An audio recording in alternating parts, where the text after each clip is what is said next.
Hello there my fellow holotable heroes, and welcome to another Rise of the Relics territory battles video guide. You'll be able to find this and all my other territory battle guides on my SWGOH for Life website. If you haven't seen it yet, go and check it out, there will be a link in the description below. In this one I'll be taking you to the planet of Kashyyyk, so that's the light side path in sector 3. As always in these guides, I'll be first covering the operations, the modifiers, do the mission overview, and then show you the battles that I personally am able to attempt. I can't do all of them yet. There'll be YouTube chapters below, so you can just skip through to the battles if that's what you are here for. Otherwise, let's just kick off first with reviewing the operations that we need to fill in here.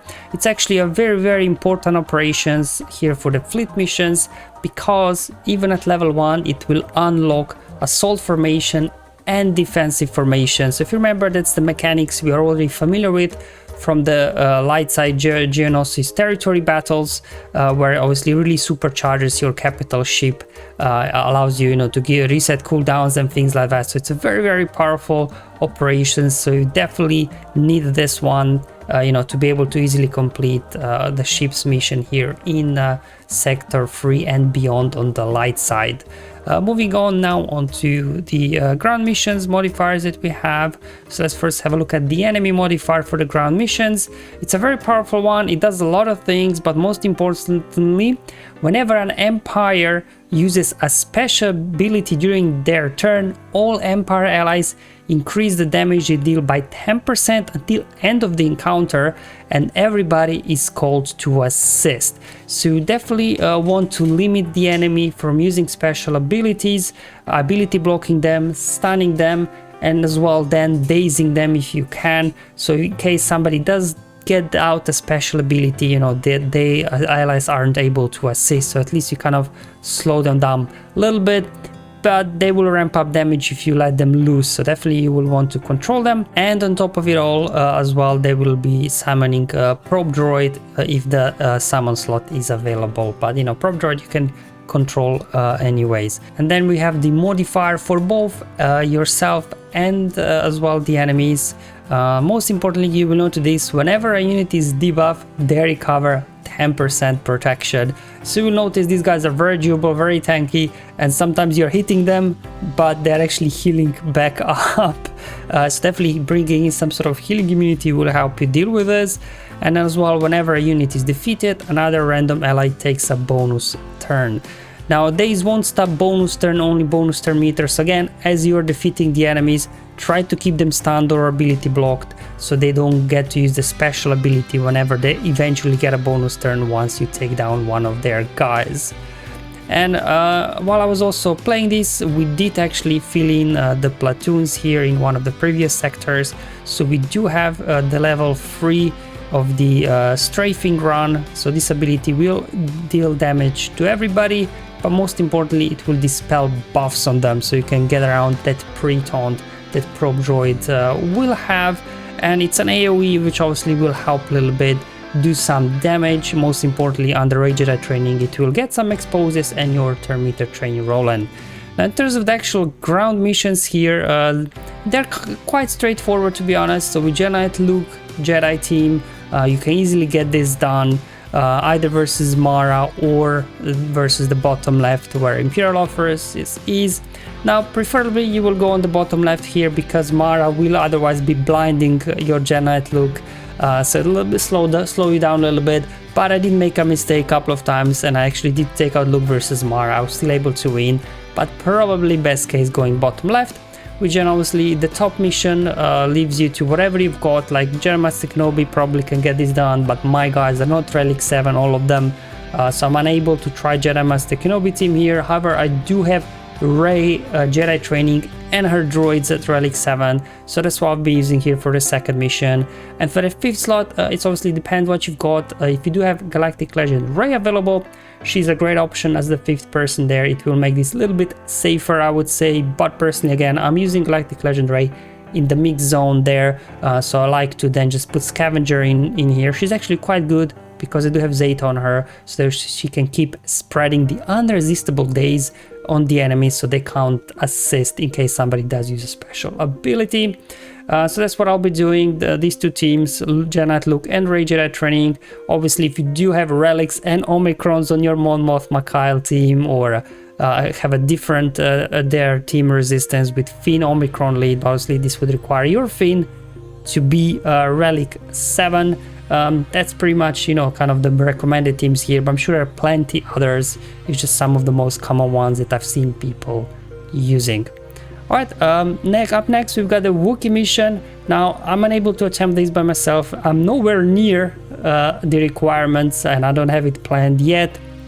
But from what I've seen, it's very difficult to get 2 waves completed with the current set of Wookiees that we have.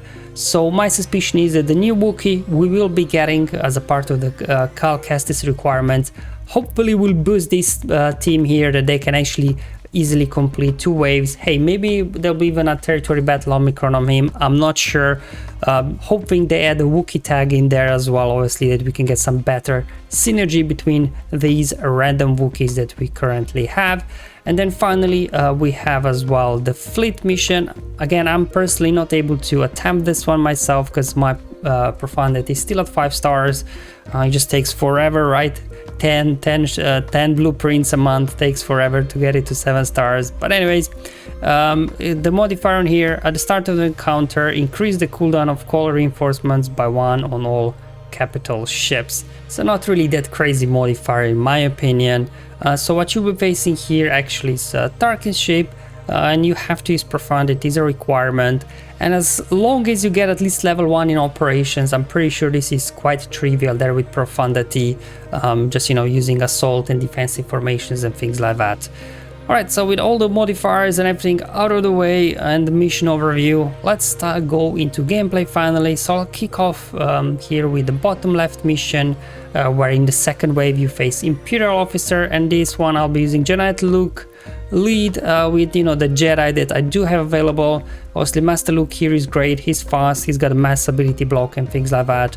And then Yoda, he has so many ways to gain bonus turn meter that you can get a lot of turns to him, so you can then quickly use Hero's Rise over and over again, which feeds turns to Luke and things like that. Obviously, in terms of modding, you will really want to slow down your Jedi Knight Luke as much as you can, so when he does the speed equalization with the enemies will be very slow.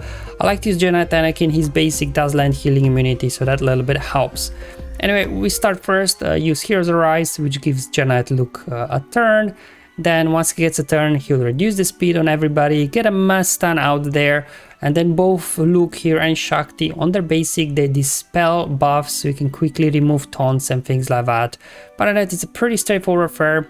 Just kind of keep hitting those AoEs with Jedi Master Luke, feeding turn meter to your team. It's got a very low cooldown, that ability, so you should be able to get it very, very quickly. And then just keep calling your Yoda for assist, so he's getting a lot of turns. So you can then use Hero's Rise over and over again. In terms of priority, it doesn't even matter. I just don't like to leave Stormtrooper to the last because he's very durable, and sometimes then it becomes difficult to time that final Hero's Rise ability to defeat him. So I just like to go after him early in the game and then just kind of go after the others next. Just again, try to keeping them dazed, stunned, ability blocked as well. The middle special ability on Master Luke dazes, lands their tenacity down, but increases cooldowns as well. So now just trying to get this guy into the red. Once we get him, use Hero's Rise, which will obviously give Luke 100% turn meter, so he immediately starts off second wave with full turn meter. He immediately reduces the speed of the enemy, and then you can get his mass stun out, and then pretty much it becomes straightforward here. Just go after Imperial Officer first. I think he's the deadliest in terms of the damage output here, I think. Probably can sit autoplay at this point, just a little bit. I was moving the target around to whoever was not stunned, because remember, you really want to defeat somebody that's not stunned, because if you defeated somebody stunned, then somebody that's not stunned can get a bonus turn and then do some damage on you. So just kind of moving the target around, making sure I'm going after whoever is not stunned, and whoever is stunned, you know, if they get a bonus turn while they're stunned, they won't be able to do anything anyway. They just miss that bonus turn, and this is pretty much it. I lost their Shakti. If I would probably manipulate, that wouldn't happen, but yeah, it's a pretty safe team, the Jedi one, that is. And for second mission, as mentioned before, the only other team I have here, personally at Relic 7, is Rey Jedi Training and her droids. Now Rey Jedi Training's leadership is very good whenever we critically hit. I think there's 70% chance to expose, and then whenever we hit exposes, we gain a bonus turn meter. Whenever we use special abilities, everybody that are exposed are losing turn meter. Then we got there a scavenger for the daze as well. Once you get 2 stacks of confusion on enemies, that acts as a daze. BB-8's basic applies tenacity down, and then daze as well. And then also we got R2 here for the stuns. I like to start off with the strafing run just to do an AoE. You got lots of exposes, which then feeds their meter to your team. And then you can just get to town here, just start spreading all those debuffs. What I like to do is spread the daze, spread the ability blocks, and try to keep these guys stun locked. Again, just trying to stop them from using the special abilities, because their basics won't do a whole lot. So definitely, as long as you limit them that they can't use special abilities, you should be good to go. Now they like to resist a lot, so you can utilize then obviously the basic from BB-8 if you want to land tenacity down. There we go, trying to get a stun, perfect, and I'll just keep wiggling here, get a mass assist, get a stun over there as well. Now definitely Rey Jedi Trainings here, healing immunity that cannot be resisted, cannot be cleansed, it lasts for 2 turns, it will then stop them recovering protection with all these debuffs we are dishing out. Here you definitely need to pay attention to the probe droid, because now that he's below 100% health, if he does use his big hit, he probably will insta-kill any of your units. So definitely constantly make sure that the probe droid is ability blocked. There we go, we got these guys down, healing immunity stopping them from recovering protection, and we're already into the wave 2. So similar thing as before, let's just get our mass assists going here. There we go, got a couple of assists there. That's what I like to do. I like to save the Illuminated Destiny for the beginning of wave 2, just to make sure you really get a jump start on these guys. So definitely keep an eye out as well there, that you don't use it in the wave 1 and then not have it available in wave 2 already. But otherwise, business as usual here, spreading there all the debuffs, especially tenacity down, stunning them, again scavenger there. With Zeta on her, if she's not debuffed, she will have irresistible days whenever she uses special ability, which is huge.